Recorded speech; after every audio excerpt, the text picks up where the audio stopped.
sinasabi ni Colonel Garma kaugnay kay Presidente Duterte na di umano lumikha siya ng grupo para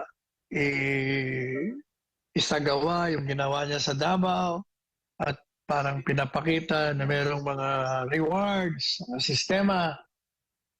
Kailangan daw patutuhanan niya yun. Pero tumanggi siya. Kaya nung tumanggi siya, yun.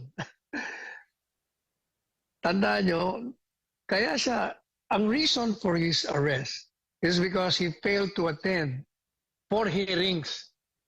Paano makakatin? Nasa ospital nga. Kung hindi man naman itong mga talaga namang mayayamot, mabubuisit talaga kayo sa mga dahilan itong quad.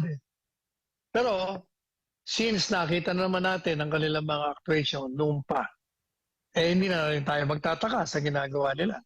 Yun lamang findings niya.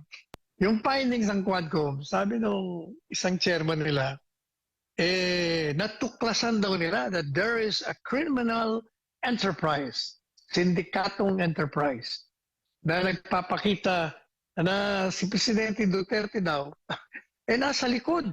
At yun ang pinakamalaking criminal syndicate at yung kanyang pamilya raw ay pinoproteksyonan ang kanilang sindikatong droga para masolo. Can you imagine that kind of accusation? Tapos nagagalit pa siya sa amin ni Senador Bato dahil nagpalabas kami ng mga statement. Ako, ang statement ko,